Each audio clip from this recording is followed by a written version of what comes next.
Okay, so today we're going to Anaheim Hills. Lisa, what happens when you want to go to San Francisco? What do you do? If you, let's say you want to drive to San Francisco, how do you do that? Charge your car up, figure out where the charging stations are, about 80 to 100 miles apart, and get in your car and go. There's RV parks, there's public charging still, and there's houses where there's plugs. Most houses have electricity. So what do you do? Just go up to the houses and say, hey, can I plug in? I know people between here and San Francisco. Oh, so you can find people that between here and San Francisco to places to plug in? Well, there's still public charging. Well, why wouldn't you drive your car to the airport where you get free parking and take an airplane? Sometimes we do that. I mean, how many people really Sometimes we're in a hurry and we rent a car. How many people really want to drive, 8 hours to San Francisco if they could avoid it? And what do you do if you want to go to New York or, let's say, Pennsylvania? I don't drive there very often. In fact, I don't think I've ever driven from California to New York. Well, I have, but, that was when gas was 20 cents a gallon, or 30 cents a gallon. Okay. So what do you do now when you want to drive to New York? Well, you take an airplane, or you take a train, or you drive an RV. If I wanted to go to tour the USA, I'd buy an RV. So if you're worried about the range issue, you're worried about maybe running out of gas, of juice, and having to have your EV towed. Mm-hmm. What do you do about that? And aren't you just on tenterhooks? Maybe we'll run out of gas, out of juice. Maybe we'll run out of electricity and have to be towed. Because after all, we're going to Anaheim Hills. That's not been an issue for me any more than a gas car breaking down has been an issue for me. You have some idea of how far you can get on the energy that's available to you, and that's how far you go. Then, if you're in a gas car, you stop at a gas station and get more energy. If you're in an electric car, you stop at a place where there's electricity and you get some more energy. If your car breaks down, in either case, gas car or electric car, then you're stuck with towing no matter what kind of vehicle you have. So how many times have you had your EV towed? I had one EV towed once when they were brand new, when the GM EV1 still had defective batteries. My battery pack failed. It was New Year's Day. The truck showed up within 30 minutes, towed my car away, dropped me off at my mother's house where there was another car waiting. My car was fixed up within a week, and that was that. It was the same as a malfunction in a gasoline car because it required intervention from a mechanic. But you were driving down to Oceanside, Carlsbad from Seal Beach, right? Yes. And where were we at that time? You were off touring Oregon in another electric car. So we didn't have any problems, but you did. We were driving the Honda EV Plus. With nickel metal hydride batteries, folks. And you had GM with the defective Delco batteries. You couldn't even go 70 miles, and we were going, 1,500 miles. That's how it worked. So, but you haven't driven an electric car very much, right? I mean, you haven't had it towed very, except one time when it broke down back in 1997. But you haven't driven very much, right? How many miles have you driven an electric car? In this car, I've driven about 84,000 miles.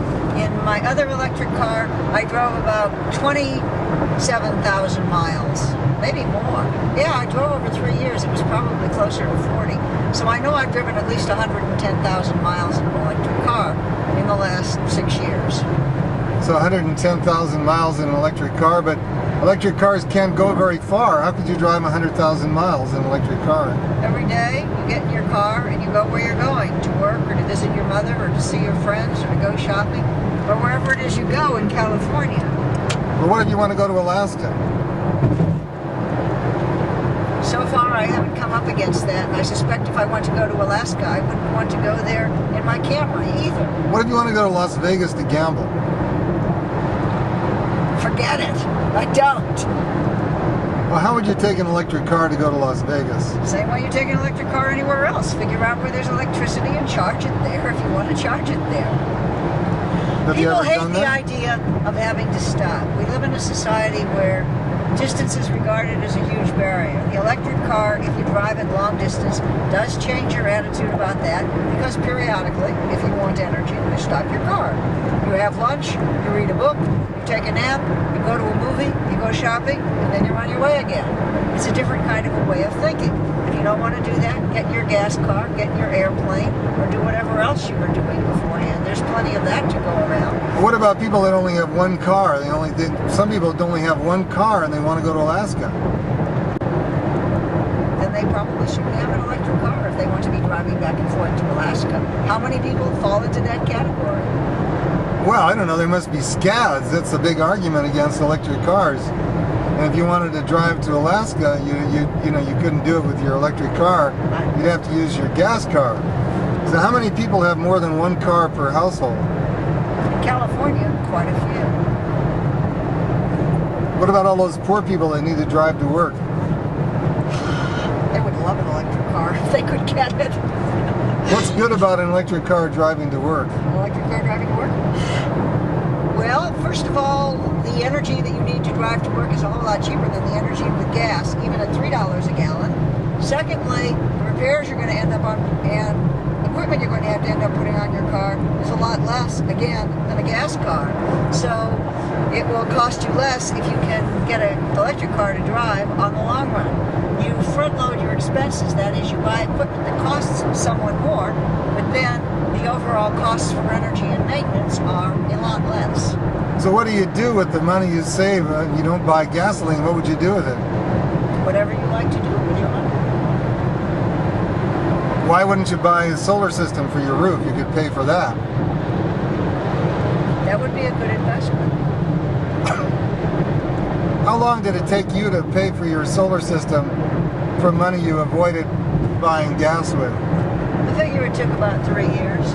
3 years to pay for your solar system? Yep, and now we get electricity, and the electricity that we're getting now is essentially free.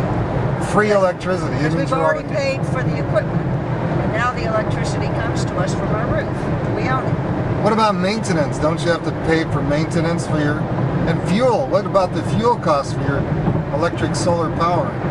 Well, I assume that we paid the fuel costs when we bought the equipment, because the fuel costs would be manufacture, transportation, and whatever was involved in bringing it to our house and installing it. That's all paid for. If once in a while I can go up on the roof and wipe it down with a clean bunch of rags and make it produce even more electricity.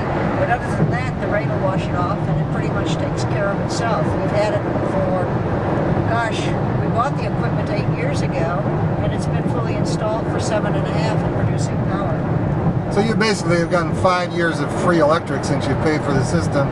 3 years. You've had it for 8 years? Yes. Isn't that sort of cheating? I mean, you're not buying gasoline. What about the poor gas companies and oil companies? Come on, who says that? Well, I mean, they're hurting. They need a higher return on investment. Higher than what? Well, they're only getting, like 15% or, profit, something like that. I think that's grossly underestimated. But they need more money. I mean, you're avoiding paying taxes, What do right? they need more money for? Well, you're also not paying gasoline taxes. So you're cheating the government. I suspect if electric cars catch on, they will have to find a new source of funding for the roads. And that is an issue that looms 20 years down the road, or maybe even 15 if electric cars really caught on. However, I think that's a small price to pay for cleaning up the air, giving up wars, keeping the money at home, building a new industry, and reducing carbon dioxide. Building a new industry. What kind of industry would you like to see built? An industry that installs and maintains renewable power in this country. So it would hire American people to do the work? Seems like Isn't that immoral? We should be hiring cheap foreign slave labor. we already have enough of that. We need some jobs for the Americans in the foreseeable future, and we need to look at the foreseeable future. Even the future we can't foresee. But if we had jobs for Americans, then they could buy stuff. Like new cars and solar power. This sounds like a very simple